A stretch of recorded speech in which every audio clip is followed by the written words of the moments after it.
Livro de Apocalipse, no capítulo 2. Apocalipse, capítulo 2.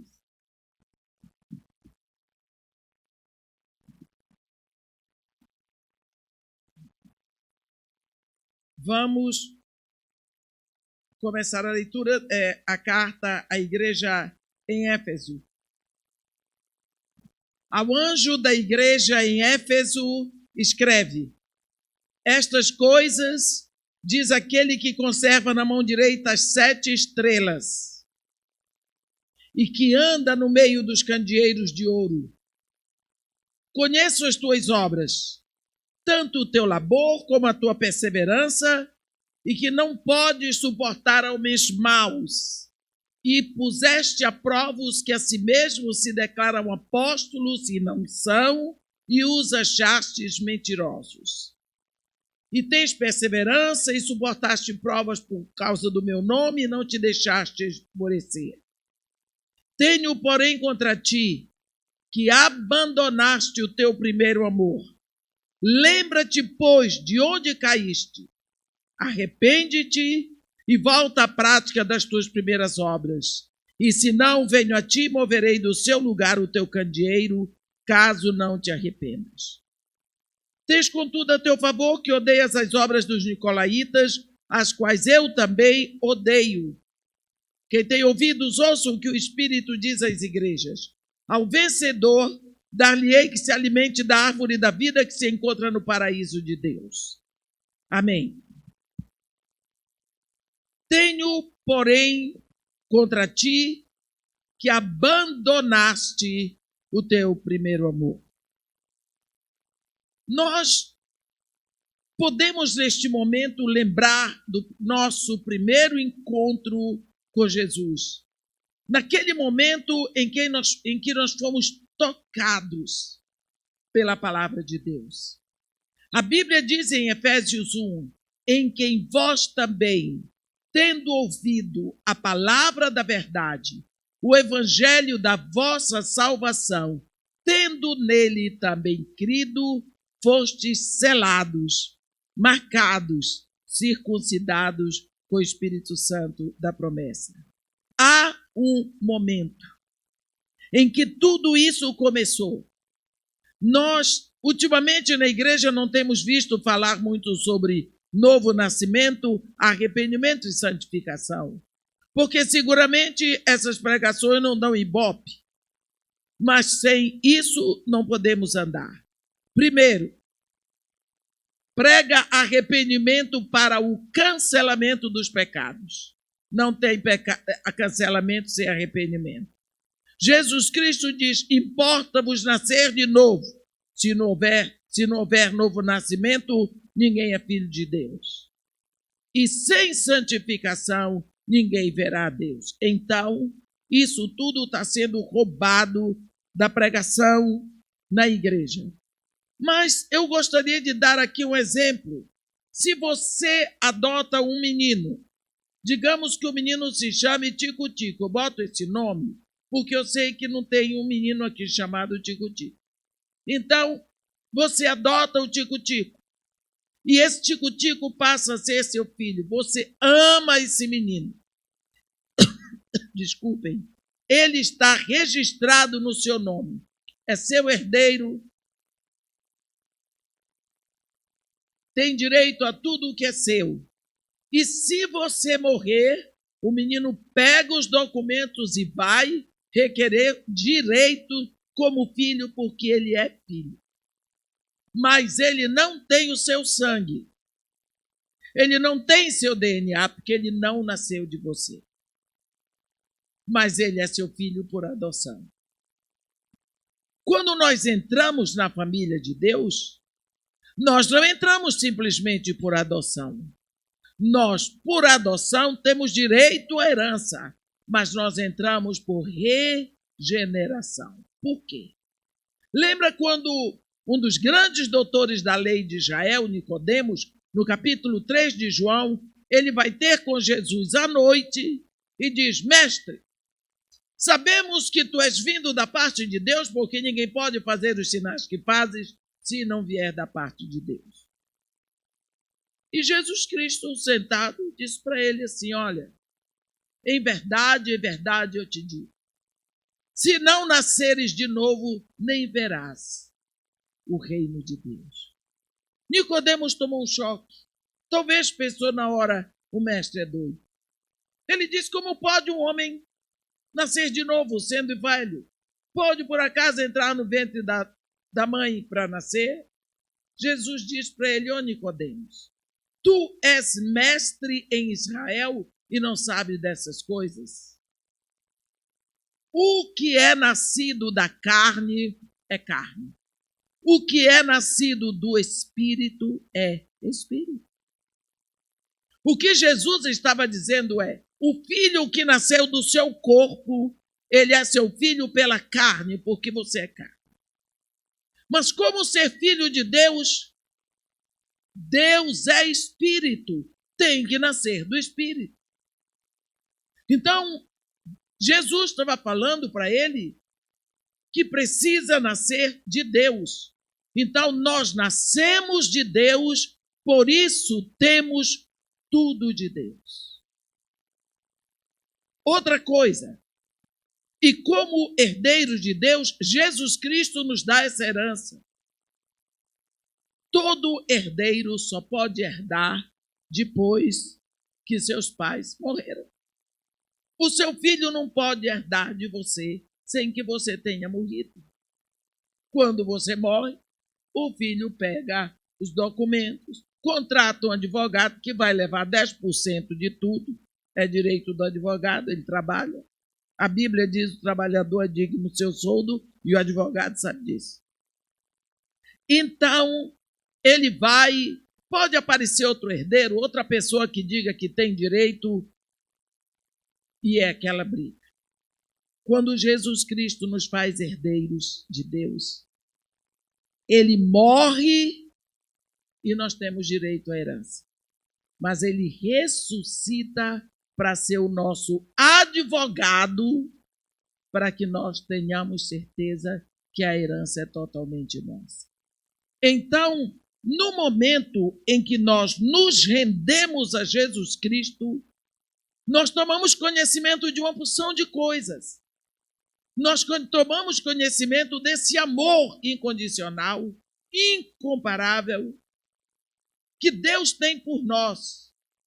É como se nós entrássemos numa dimensão totalmente diferente, e é.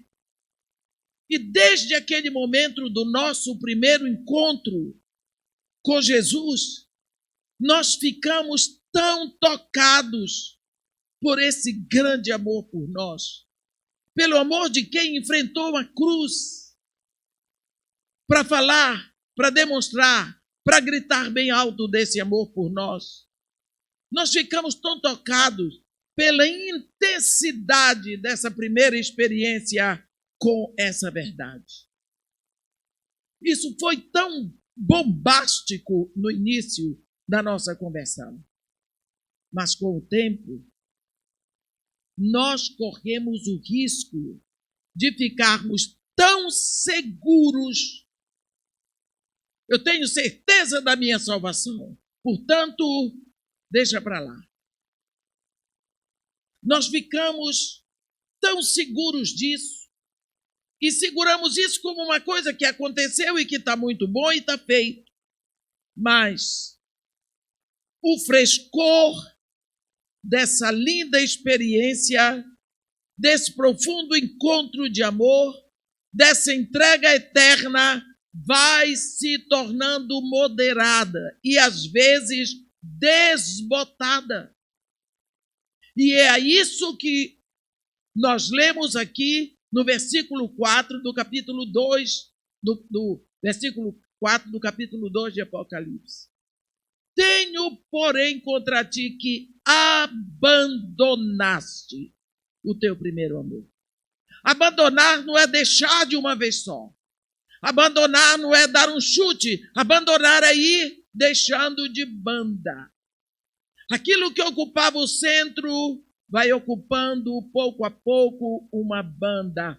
Lentamente vai sendo tirado do centro. E é isso que acontece conosco quando nós vamos nos afastando do nosso encontro com Deus, dos nossos momentos de intimidade, e nós vamos deixando o nosso relacionamento com Deus de fora. Nós continuamos vendo a importância da nossa conversão. Nós vamos à igreja, nós participamos da ceia, nós ainda lemos a Bíblia, mas a intimidade que nós tivemos um dia já passou.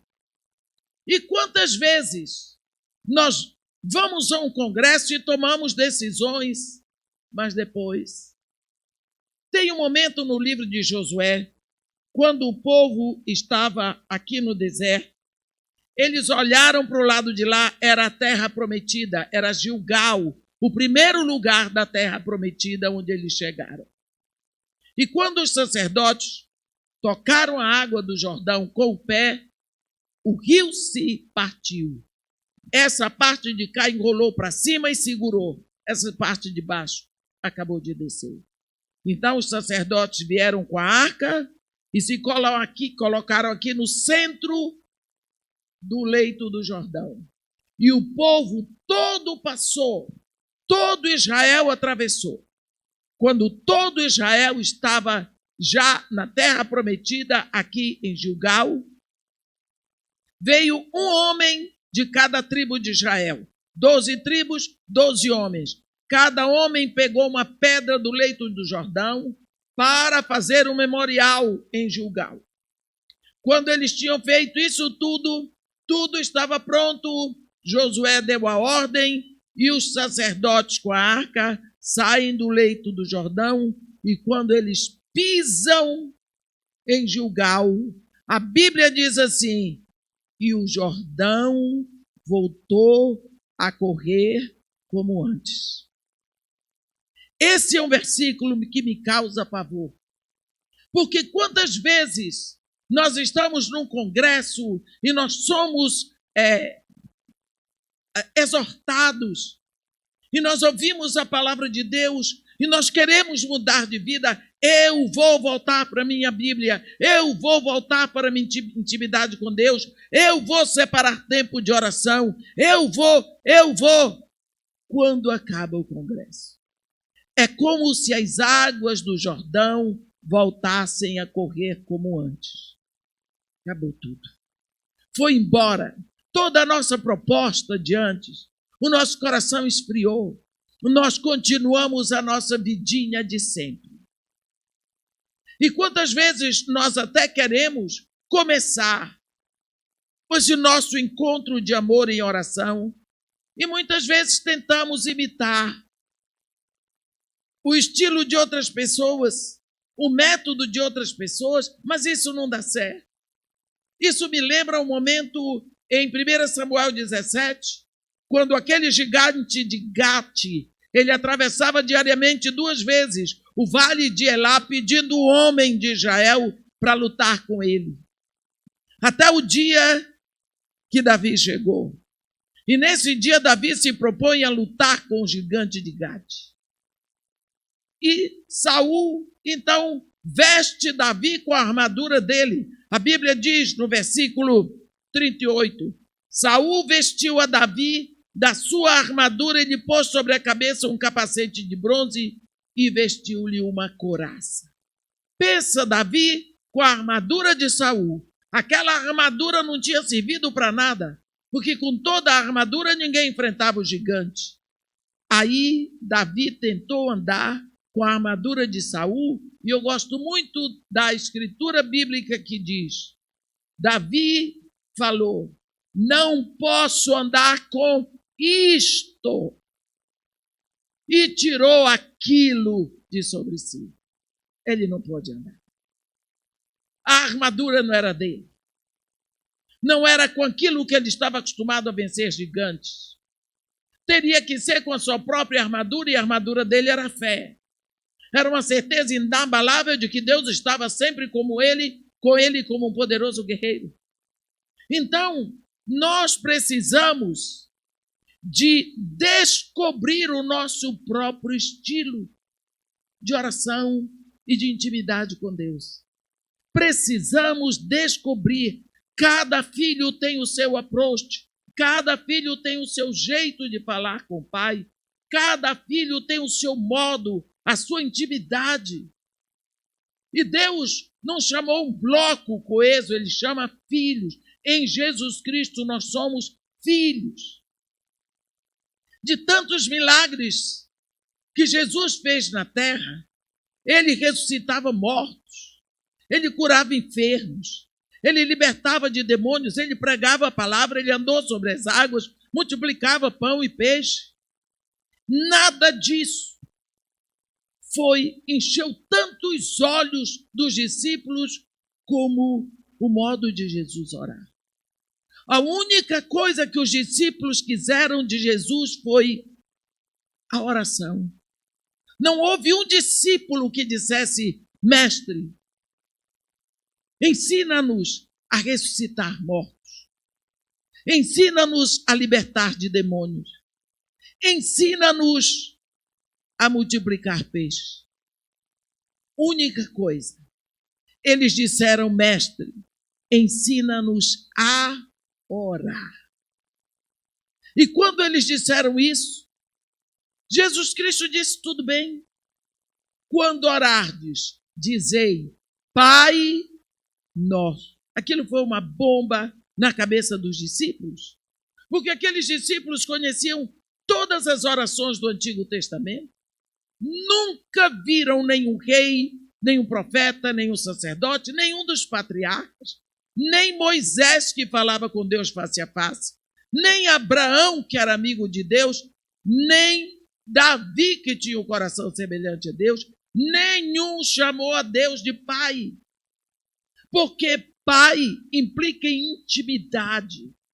Pai tem colo para os filhos. Pai tem mãos para disciplinar e para afagar. Pai tem braços para segurar. Essa palavra pai, Abba, significa um tratamento de muita intimidade. Então os discípulos pensaram, como eu vou chamar a Deus de pai? Jesus Cristo disse: quando vocês estiverem juntos, vocês digam Pai Nosso. Mas tu entra no teu quarto e fecha a porta e ora ao teu Pai em secreto. E o teu Pai que te ouve em secreto te recompensará. Ninguém conhece mais o Pai do que o Filho e o Espírito. E se Jesus nos diz para chamarmos a Deus de Pai, é porque o Pai quer ser chamado de Pai. Pai. Quantas vezes, cansada, eu vou para o lugar da oração. Não tenho nada para dizer. O cansaço é tão grande que eu tenho que andar pela casa, senão eu durmo. E eu não digo mais nada além de Pai. Pai. Pai. Às vezes eu fico mais de 10 minutos dizendo Pai. Aí vem no meu coração uma situação, eu levo diante de Deus. Vem no coração o nome de uma pessoa, eu levo a Deus. O Espírito vai trazendo motivos de oração. Pai. Pai. Intimidade. Você tem a sua intimidade com Deus. Nós precisamos saber disso. Se eu perguntar para vocês qual é o discípulo amado de Jesus, todo mundo diz que é João. Mas não existe na Bíblia um momento em que Jesus tenha dito: eu amo João. Nunca. No Evangelho de Mateus, Mateus não diz que João é o discípulo amado. No Evangelho de Marcos, Marcos não diz que João é o discípulo amado. No Evangelho de Lucas, Lucas não diz que João é o discípulo amado. É só João que diz. Todos nós acreditamos. E não é mentira. João é discípulo amado como você é amada, como eu sou amado. Porque Ele nos ama. Então, você pode fazer isso. Chegou aqui, pai, quem está falando aqui é sua filhinha amada, sua neguinha, cansada, quebrada, mas vim aqui para respirar o seu oxigênio, para descansar nos seus braços, para pensar no Senhor, para derramar a minha alma, para respirar fundo na sua presença, para participar desse momento com o Senhor. Eu estou aqui só para o Senhor, para receber este ambiente maravilhoso da sua presença. E começo a falar. Eu posso dizer que eu sou a neguinha amada dele. Eu posso dizer porque ele é meu pai. E foi Jesus que disse. Então, a partir de Jesus, o título que nós devemos usar para Deus é Pai. Em Gálatas 4, no versículo 6, Paulo diz: e porque sois filhos, Deus vos deu o espírito do Filho que de dentro de você grita: Abba, Pai. Nós precisamos encontrar o nosso próprio modelo de intimidade com o Pai. Precisamos. Quantas vezes é tão difícil e nós nunca vamos compreender Deus? Nunca. Nunca. Nunca. Ele diz: os meus caminhos não são os vossos caminhos, e os meus pensamentos não são os vossos pensamentos, porque o quanto distam os céus da terra, os meus pensamentos são mais altos que os vossos pensamentos, e os meus caminhos são mais altos que os vossos caminhos.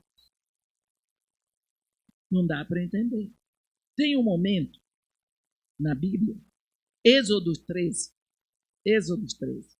quando o povo, enfim, sai do Egito. É o momento em que Moisés tira o povo do Egito. Depois de tantos anos, tanta coisa que aconteceu, eles saem do Egito.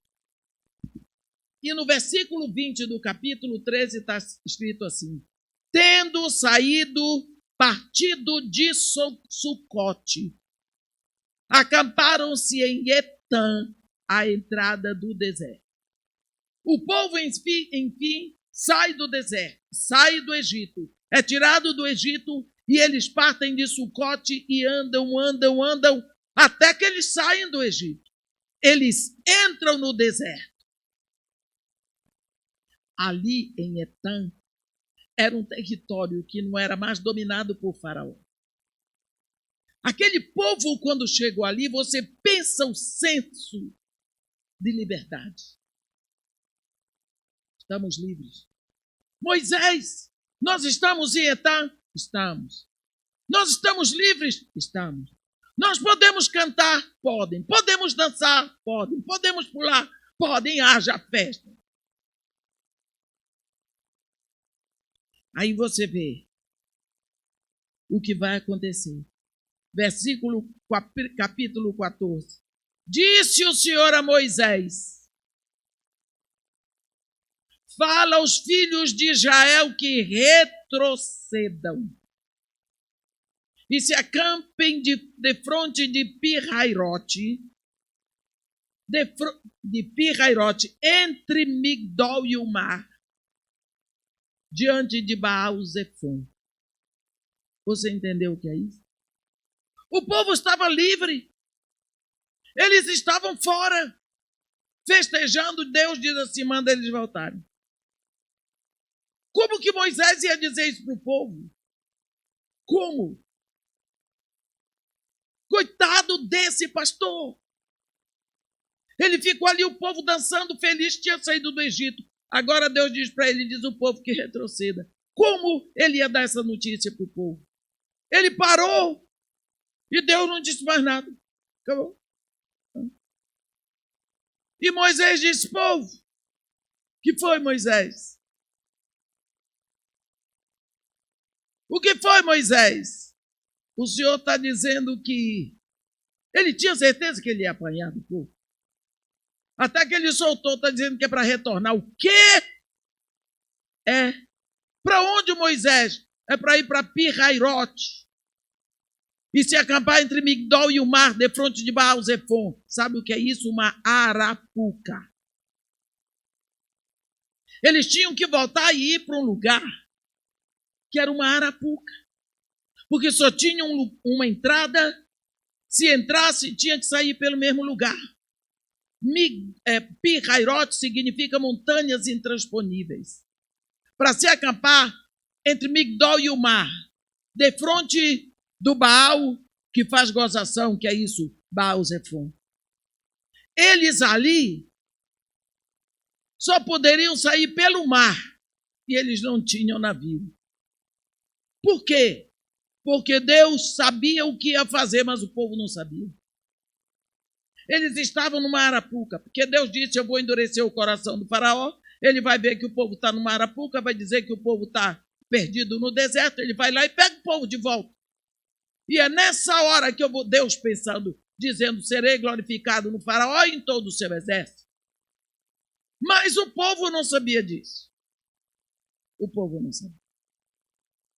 Quando eles estão acampados ali, alguém olha para lá e vê uma poeirinha subindo, era faraó que vinha com todo o seu exército. O povo entrou em pânico e foi quando Moisés disse, não tem mais, e vede o grande livramento que hoje o Senhor vos fará, porque os egípcios que agora vede nunca mais tornareis a ver. O Senhor pelejará por vós e vós calareis. Você acha que o povo acreditou nisso? Você acha que o povo acreditou nisso? Foi um horror. E Deus disse para ele, por que clamas por mim, Moisés? Diga ao povo que marche, que se vire, que faça as trouxas. Estende a mão sobre o mar que eu vou para abrir o mar para o povo passar. Coitado de Moisés, nunca tinha visto falar que abriu o mar. Era tudo novo. Andar com Deus é assim. É supremamente interessante. Se você gosta de aventura, entre nessa aventura. E aí, quando Deus manda o vento oriental que vai rasgando o mar, o povo começa a entrar com as trouxas. Era velho, era novo, era mulher grávida, era gente capengando, era tudo e chorando e entrando pelo meio do mar. E Deus confundiu os egípcios que ficaram lá. Quando o povo chegou, da metade para cima, Deus abriu a visão dos egípcios que entraram para o mar. Quando o povo saiu lá do outro lado, os egípcios estavam chegando na metade. E o povo apavorado, olhando aquilo, sem saber o que fazer. Eu sempre tenho a impressão que Deus disse para o diabo assim, ei, eu abri o mar que eu criei e segurei o mar para o meu povo passar. O meu povo já passou, agora segura o mar para o teu. O diabo não segura mar nenhum, ó. Israel viu, perplexo e em silêncio, o mar se fechando sobre o exército de Faraó. Daqui a pouco, em silêncio, eles viam corpos de soldados e corpos de cavalos boiando na água do Mar Vermelho. Eles podiam imaginar que quando Moisés disse que Deus disse para eles retrocederem, era para isso. Quando Deus manda fazer uma coisa, faça. Não tem nenhum sentido para você, mas para Deus tem. Cuidado. Porque se você se afasta do lugar da intimidade com Deus, você se afasta do lugar onde milagres acontecem. E você começa a não participar mais dessa aventura gloriosa que é andar com Deus. E quantas vezes nós nos afastamos do lugar de filhos? Hoje celebramos o Dia dos Pais. Então todo mundo foi comer com o papai, comprou presente para o papai. E o dia do seu pai do céu, quando é? Que você senta à mesa para ficar com ele. Para que ele possa abrir o pão para você. Quanto tempo faz que você desejava buscar uma intimidade com Deus e você não foi? A intimidade com Deus, meus irmãos, é de cada um. E nós só vamos nunca compreender a Deus. Mas quando nós aprendemos a andar com Ele todos os dias, todos os momentos, numa coisa nós vamos aprender: Ele é Deus. E Ele é todo-poderoso. E Ele não faz nada que não tenha sentido. Tudo faz sentido para Ele e eu tenho que obedecer e crer, porque o justo vive pelo que ele crê. Não é pelo que ele vê, nem pelo que ele sente. É pelo que ele crê. Acima de tudo, nós precisamos saber que a oração é conversação. E quando você vai no dicionário procurar o significado de conversação, está escrito assim: é uma troca informal de ideias através de palavras. Em Êxodo 33, no versículo 11, está escrito: falava o Senhor a Moisés como falava o Senhor a Moisés face a face, como qualquer um fala a seu amigo. Eu acho isso bonito. Falar face a face com Deus. Como qualquer um fala ao seu amigo. Isso é um lindo modelo de oração. Não podemos esquecer que durante todo o tempo que nós estamos em oração diante de Deus, Ele é o nosso Pai, mas Ele é o Criador de todo o universo. Não podemos esquecer que nós estamos falando com esta santidade.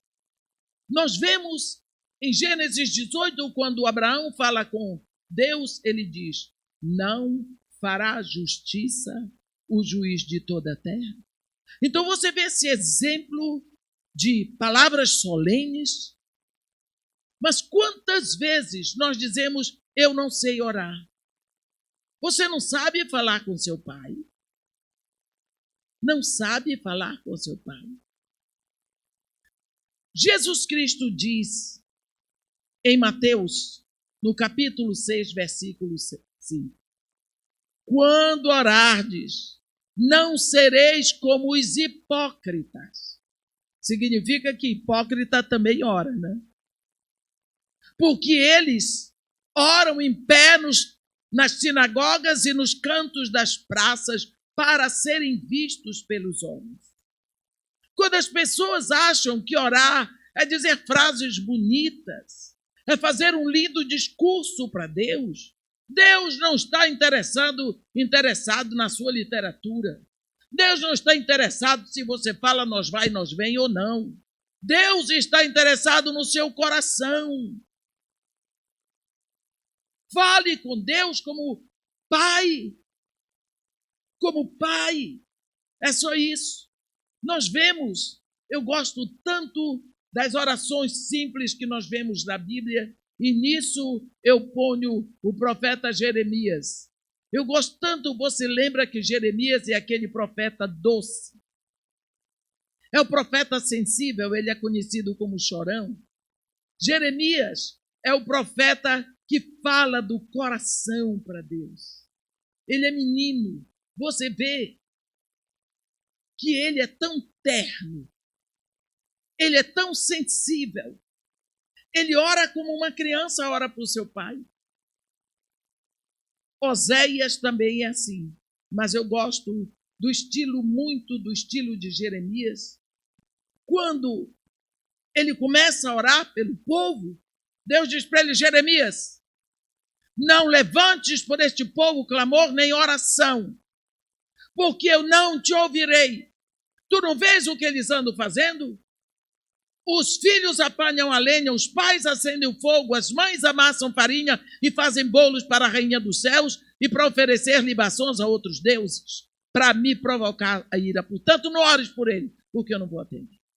Então, Deus rejeita a primeira oração, a primeira intercessão de Jeremias. Aí Jeremias vai orar.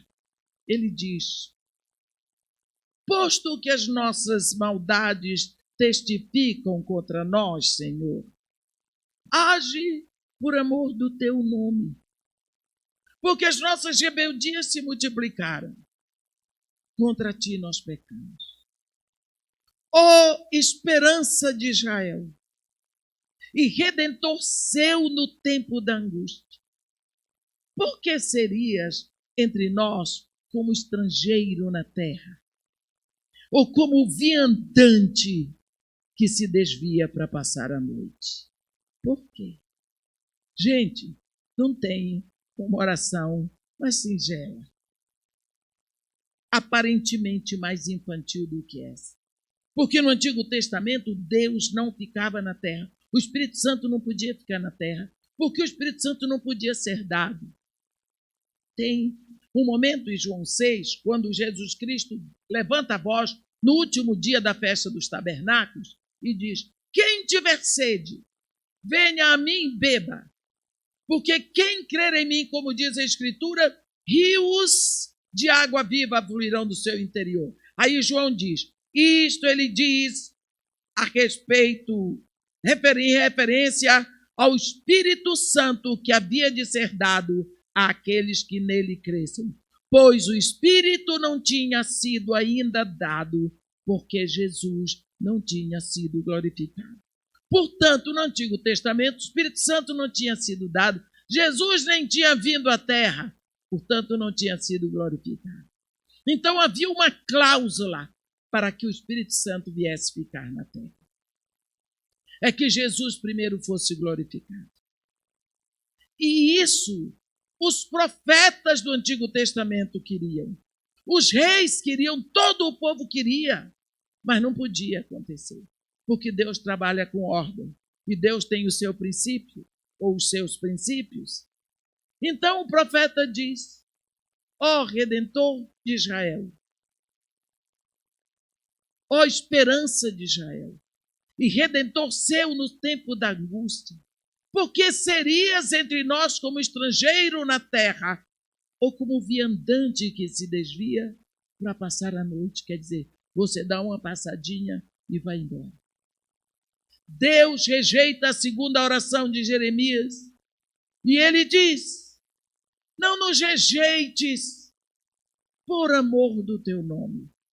Não cubras de opróbrio o trono da tua glória.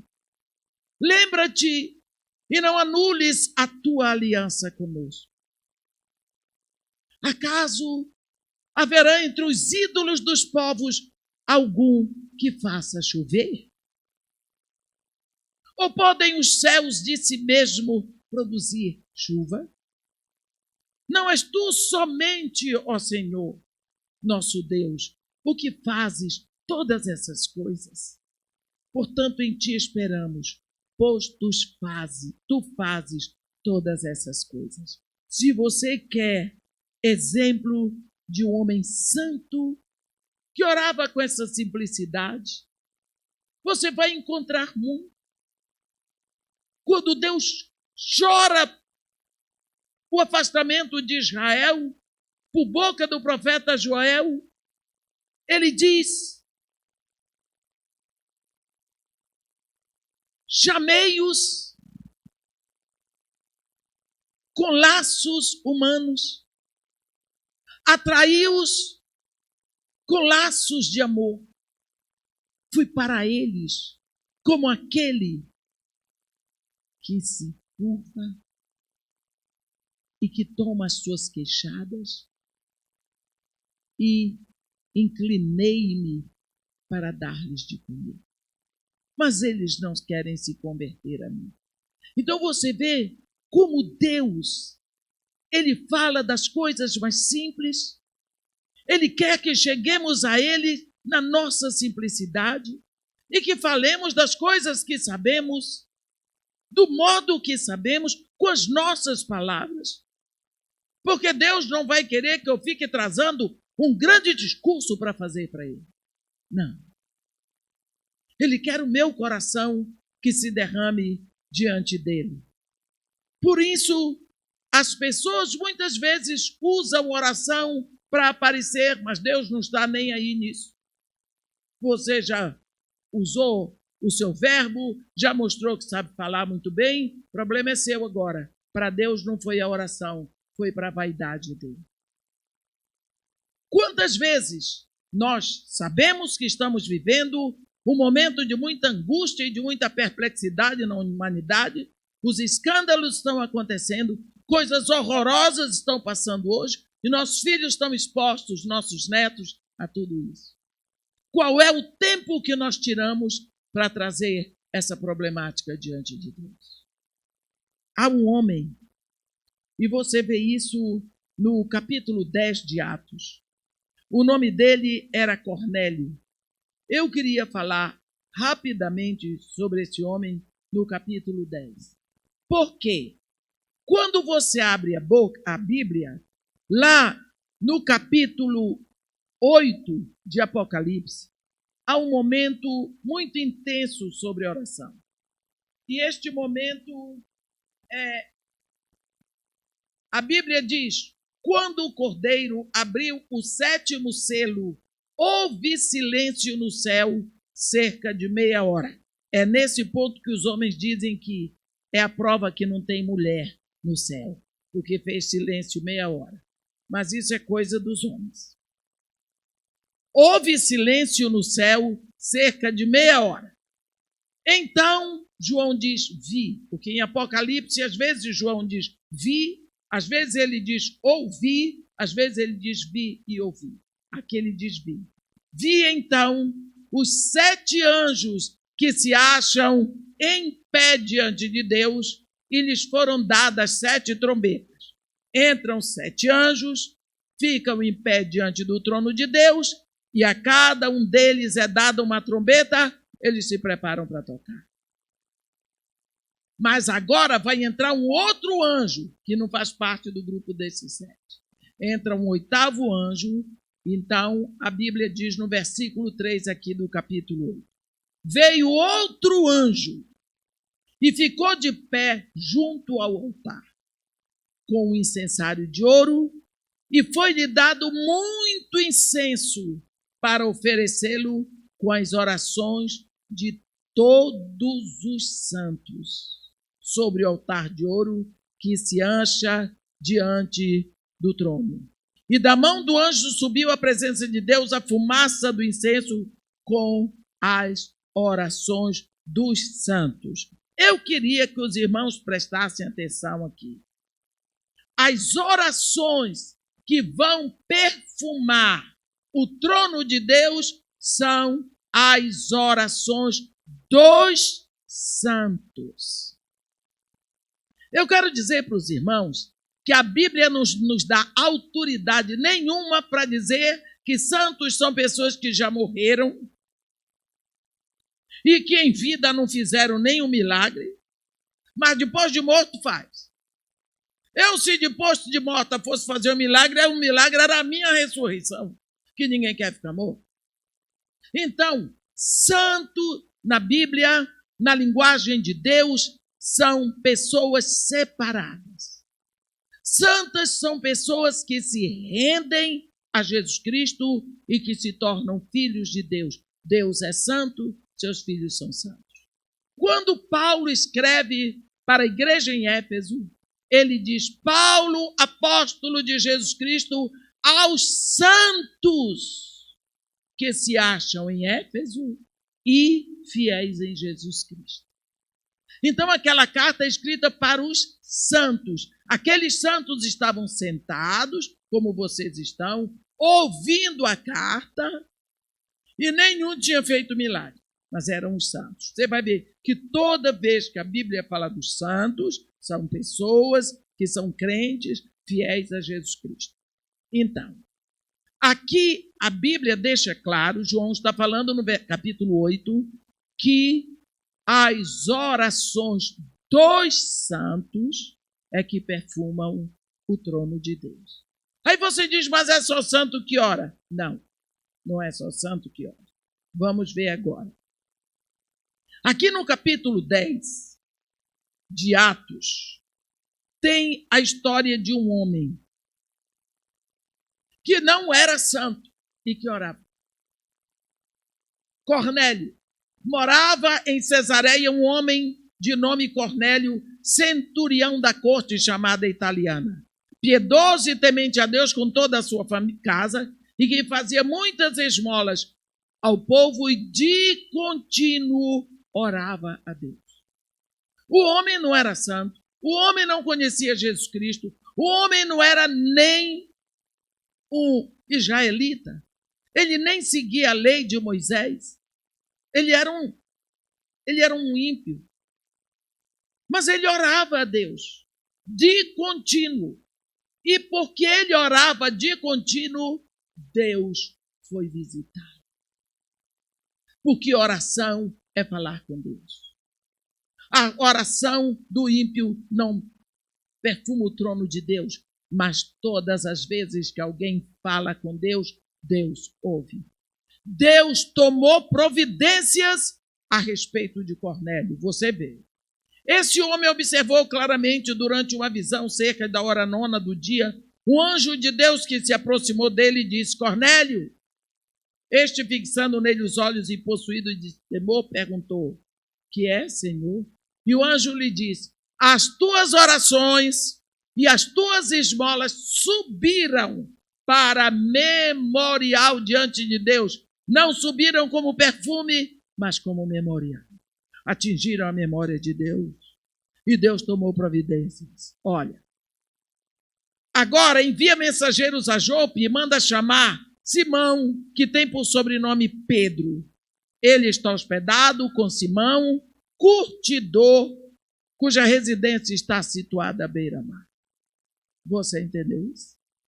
Deus vai tomar providências a respeito de Cornélio, porque ele ora. Quando você ora, o inferno treme, os céus se abrem, porque vai acontecer coisa nova na terra. O trabalho maior da carne, do mundo e do diabo é tirar você da oração.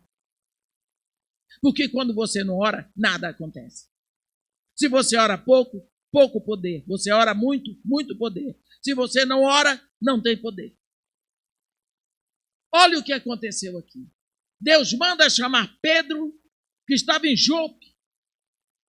Aqui eles estão em Cesareia. Ele mandou as ordenanças em Jope, chama Pedro, para Pedro vir anunciar Jesus. Sabe o que foi que Cornélio fez? Mandou as ordenanças lá, eu não vou ler tudo por causa do nosso tempo, e reuniu todos os seus amigos e a sua família para ouvir. Ele não tinha a menor noção de que a oração dele estava afetando tanto. E quando Pedro chegou, Cornélio explicou para ele tudo o que tinha acontecido. E no final, Cornélio diz: agora estamos todos aqui, na presença de Deus, prontos para ouvir tudo o que te foi ordenado da parte do Senhor. Está vendo? Pedro começou a falar de Jesus. E no versículo 44, a Bíblia diz: ainda Pedro falava essas coisas, quando caiu o Espírito Santo sobre todos os que ouviam a palavra. Você viu? O Espírito Santo caindo e trazendo poder e tornando todos filhos de Deus na casa de Cornélio, um centurião do exército romano, um ímpio. Toda a sua família ficou cheia do Espírito. Seus filhos, sua esposa, seus parentes, seus amigos. Um milagre aconteceu de salvação na vida daquele homem. Quando ele orava e dava esmola, nunca pensou que a oração dele e a esmola poderiam chegar a tal ponto. Chegou. Profeta não tem ministério de pregador. Os ministérios são apóstolo, profeta, evangelista, pastor e mestre. Está lá em Efésios 4:11. Então, o pregador é o profeta. É aquele que prega. Tá lá. Quando eu tinha 4 anos, eu fui acometida de uma doença renal mortal. Tanto que eu creio que foi nessa época que eu perdi um dos meus rins, e só aos 60 anos eu descobri que só tinha um rim. Não tinha jeito para mim. E o meu pai era médico. E a minha madrasta perguntou para o meu pai: Martin, o que vai ser dessa criança? E o meu pai olhou para ela, me tomou nos braços e disse: se não morrer, vai ser profeta.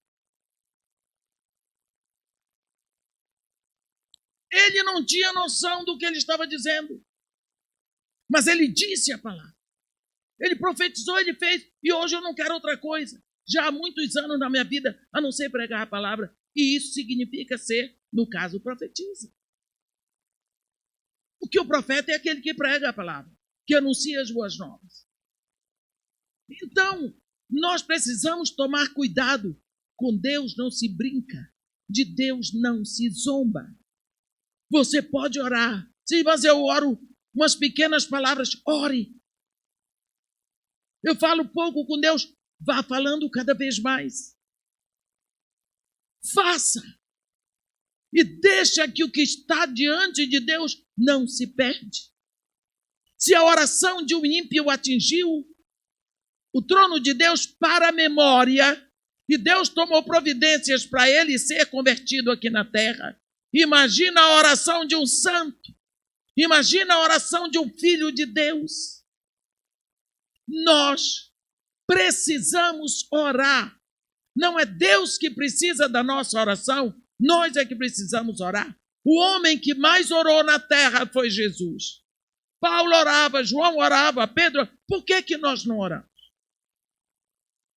Por que será que nós achamos que não precisamos orar? Que aversão é essa a falar com Deus? Irmã, mas a minha dificuldade aqui, eu estou acostumada a falar com pessoas que eu vejo o rosto, e Deus eu não vejo. Diga isso para ele. Chega lá e diga: pai, eu tenho dificuldade para falar com o senhor, porque estou acostumado a falar com gente vendo o rosto. Eu não vejo o seu rosto. E como é que eu faço? A sua fé, é na fé que você faz tudo. Você tem que crer. Crer que Ele está ali e que Ele está ouvindo você e que está maravilhado. Há quantos anos Ele espera esse momento com você? Ou você está pensando que é você que escolheu a Deus? Jesus um dia olhou no rosto dos discípulos e disse para ele: ei, espera lá. Não fostes vós quem me escolhestes a mim. Não. Pelo contrário, eu vos escolhi a vós e vos designei para que vades e dê fruto e o vosso fruto permaneça. Ele está dizendo, nem para isso a gente prestava, meu senhor. Para escolher a Deus, foi Ele que nos escolheu. Então nós precisamos saber que quando nós oramos, Deus toma providências. Eu vou contar mais um caso para vocês. Aqui em Atos 16, tem um caso tão interessante, tão singular. Paulo estava com a turma dele lá, viajando, queriam ir para a Ásia. Querendo ir para a Ásia. Está lá no meio do mar. A Bíblia diz assim, no Atos 16, versículo 6, e percorrendo a região frígio-gálata, tendo sido impedidos pelo Espírito Santo de pregar a palavra na Ásia. Que coisa! Eles queriam ir para a Ásia e o Espírito Santo impediu que eles fossem. Está escrito. Defrontando a Mísia, tentavam ir para a Bitínia, mas o Espírito de Jesus Cristo não o permitiu. Tentam ir pregar a palavra na Ásia, o Espírito Santo diz, daqui não passa. Tentam ir para a Bitínia, o Espírito de Jesus Cristo diz, para cá não vai. Eles ficaram ali rodando no mar Mediterrâneo. Aí, será? Por quê? A Bíblia diz, e defrontando a Mísia, desceram a Troade. À noite sobreveio a Paulo uma visão, na qual um varão macedônio estava em pé e lhe rogava, dizendo, passa na Macedônia e ajuda-nos. Você viu? O que está acontecendo? Tem alguma coisa acontecendo. Vão para cá, vamos pregar o evangelho na Ásia, o Espírito Santo negativo. Vamos para cá, para Mísia, para Bitínia. De noite tem um anjo. Esse anjo se fantasia de macedônio, gente. É muita coisa. O anjo se fantasia de macedônio e aparece na visão para Paulo rogando, não era nem pedindo, era rogando. Passa na Macedônia, ajuda-nos. Só faltou dizer, a gente não aguenta mais. O que estava acontecendo na Macedônia? Tinham mais mulheres que não eram santas e que oravam. Olha aqui. Assim que teve a visão, imediatamente procuramos partir para aquele destino, concluindo que Deus nos havia chamado para lhes anunciar o evangelho. Ele vai dizendo e diz, no sábado, saímos da cidade para junto ao rio, onde nos pareceu haver um lugar de oração, e assentando-nos falamos às mulheres que para lá tinham concorrido. Está vendo? A mulherada orava. E ali não tinha nenhuma crente, não tinha nenhuma santa. A oração delas ia para memorial, mas não perfumava o trono de Deus. Deus tomou providências para que a palavra chegasse a elas. Para que elas se rendessem a Jesus Cristo, se tornariam filhos de Deus, seriam santas e a oração delas passava a perfumar o trono de Deus.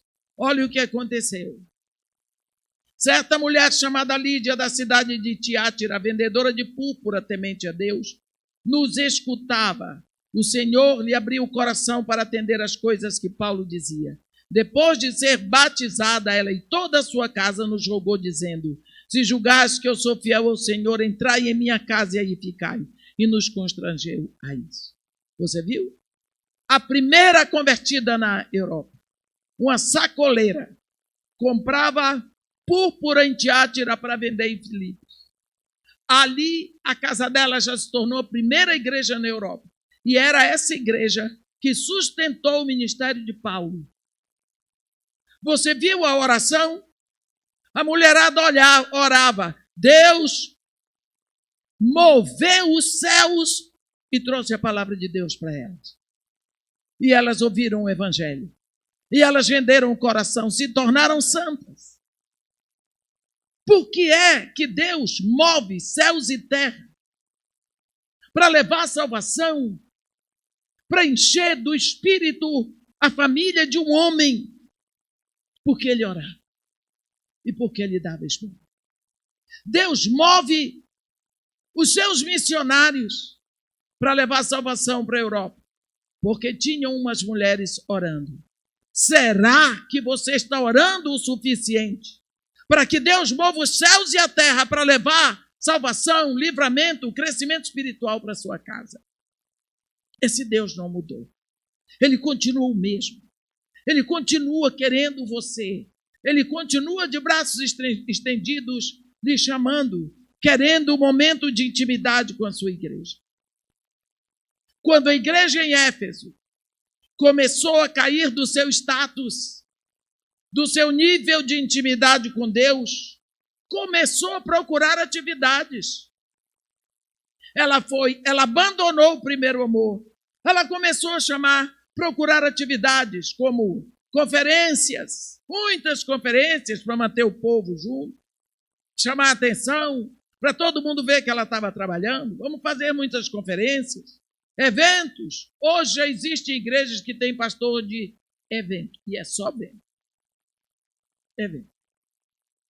Isso tudo é como cinzas sobre o altar. Quando você vê cinzas sobre o altar, você sabe, o altar ainda está ali. Já houve sacrifício queimado ali por causa das cinzas. Mas tudo passou. O fogo apagou. O altar ainda existe. A lembrança do sacrifício que existiu, mas o fogo já acabou. Só precisava de voltar ao amor genuíno, cheio de ardor do início.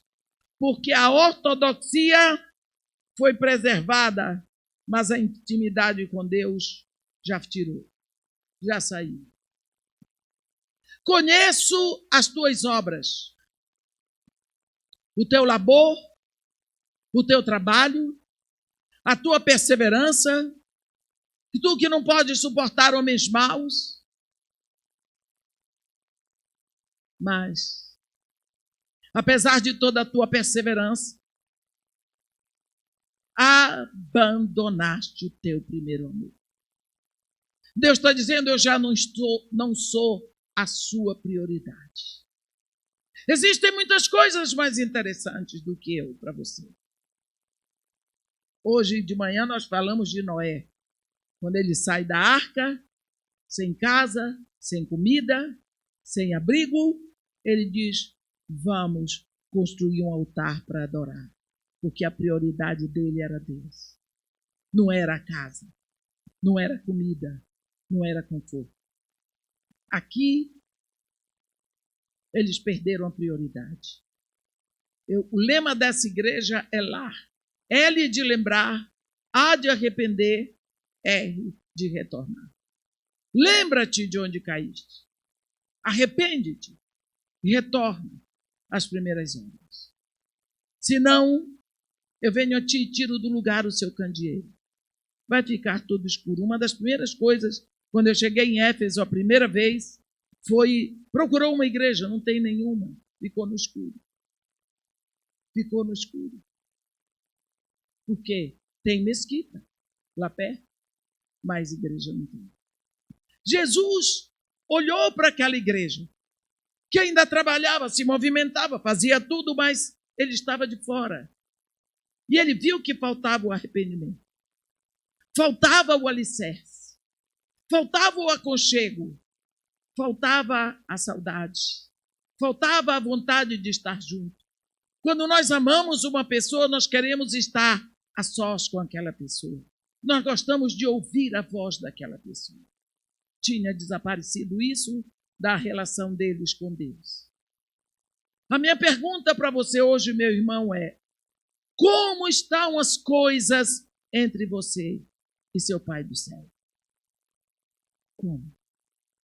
Quando Deus rasgou o mar vermelho, para o povo de Israel passar, o povo passou. E lá, quando eles acabam de passar, eles fazem uma festa, eles cantam, eles dançam, eles fazem uma charanga. Moisés compõe um hino para Deus, um discurso de adoração que virou um hino. As mulheres dançavam. Aquele povo não dançava há muito tempo. Por quê? Porque Deus havia rasgado o mar para dar a eles livramento físico. Quando nós olhamos e vemos Deus rasgando o seu próprio filho lá na cruz, para que nós possamos passar e ter livramento espiritual, será que alguma vez você já fez uma dança para ele? Você já compôs um poema para ele? Você já disse umas frases de louvor e adoração? Eu vou contar para vocês rapidinho o testemunho que eu não sei se alguém aqui já leu, sobre um príncipe da Arábia Saudita. Ele tinha mais ou menos 16 anos, quando ele começou a cutucar na internet, e ele encontrou os cultos cristãos, e ele começou a gostar de ver os cultos dos cristãos. Ele ficou maravilhado como nós somos tão alegres na nossa pregação, no nosso culto, na nossa adoração. Ele viu igrejas que até dançam para Deus. E ele começou a se interessar. E com isso, o coração dele se converteu. Ele comprou Bíblia, ele começou a ler a Bíblia, e ele ficou totalmente convertido, a um ponto que ele não deu mais muita atenção, que era proibido, que ele devia ser muçulmano, e descobriram a conversão dele. Ele ficou em prisão domiciliar, para esperar completar 21 anos, porque só com 21 anos ele podia ser deserdado de tudo o que ele tinha, ou negar Jesus Cristo. E ele ficou no quarto dele, e lá ele assistiu os cultos cristãos, E ele disse assim: por que é que eu não posso? Se o Senhor criou os árabes, por que eu não posso dançar para o Senhor uma música, um ritmo árabe? Se o Senhor criou os árabes, o Senhor criou os judeus, eles dançam para o Senhor. O Senhor criou os cristãos, eles dançam para o Senhor. Por que eu sou árabe? O Senhor me criou, eu vou dançar para o Senhor. Então ele compôs uma quadrinha para Jesus. E quando ele começava o culto dele sozinho no quarto, ele fazia aquela dança daquele jeito que os árabes sabem fazer e cantava aquele corinho. Isso ficou mais ou menos 3 anos. Passou 21 anos, ele foi levado à corte, depois de muitas polêmicas, para ele assinar a sua desistência de toda a riqueza dele, inclusive do título de nobreza. Numa tristeza, sendo considerado um rebelde, uma vergonha para a coroa saudita, ele foi. Quando chegou lá na hora de assinar tudo, faltou um documento, um só. Era um documento aonde ele tinha que assinar. Não tinha a foto dele, teria que ter a foto. Nessa hora, nesse impasse, entrou um oficial da coroa, todo vestido, e pediu licença e disse: deixa ele ir comigo. Pegou o príncipe e levou. Todos estavam esperando que ele fosse tirar a foto e trazer. E quando o rapaz acordou, ele estava no Cairo, num dos hotéis dele, numa suíte presidencial. E esse homem estava lá, mas já não estava mais vestido de oficial. Ele estava com aquela desdacha. Desdacha é aquela roupa longa, comprida, que os árabes e os judeus usam, com o agal, que é aquele véu que usa, e com a chafia e aquele agal aqui. E disse para ele: fique calmo. Você não está na Arábia Saudita, você está no Egito. Esse hotel que você está é um dos seus hotéis. Você tem direito a tudo que é seu. Você tem direito a todos os postos de petróleo, a todo o seu dinheiro. Você já fez 21 anos. Você não tem que se apresentar para negar nada. Você foi tirado de lá. Você está livre para fazer o que você quiser. Todos os seus cartões, documentos de banco estão aqui. Você só tem que passar um tempo sem ir à Arábia Saudita. Pronto. O homem saiu assim. Ele disse que ele pegou: já vou. O rapaz disse para ele: mas quem é você? O que é isso? Quem é você? Ele parou, olhou para o rapaz, deu um sorriso, fez os passos de dança que o rapaz tinha inventado para ele. Cantou a musiquinha, sorriu, desapareceu. Esse é um testemunho que esse rapaz dá no Egito. Eu conheço pastores no Brasil que foram lá só para ouvir esse testemunho desse rapaz. O número de conversões na Arábia Saudita hoje é de mais de 50 mil muçulmanos vindo para o cristianismo por ano. Quando você abre o site maosisrael.com, você vê de um homem chamado Fada Dakaraya. Ele é um cristão egípcio que ele tem um programa de 1h30 na rádio para anunciar Jesus. A Jihad Islâmica está pagando $250 mil pela cabeça dele ou por algum que trabalha com ele. Não consegue. Ele diz que o islamismo está em total decadência.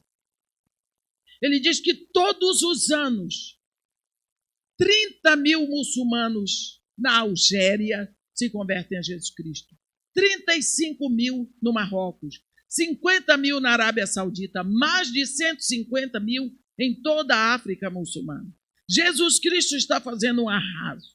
Jesus Cristo está criando uma igreja maravilhosa. Ele disse: eu edificarei a minha igreja. e as portas do inferno não prevalecerão contra ela. Foi criado ISIS no norte do Iraque, no lugar onde era a Torre de Babel, só para matar cristãos. Todos os dias eles matam cristãos.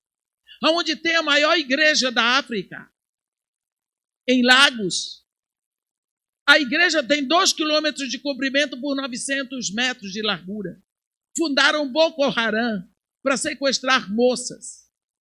Então você vê Satanás com espírito antissemita e anticristão perseguindo, mas a igreja de Jesus Cristo está brotando, está se avolumando, uma igreja santa. Santa. Nós estamos vivendo um momento especial.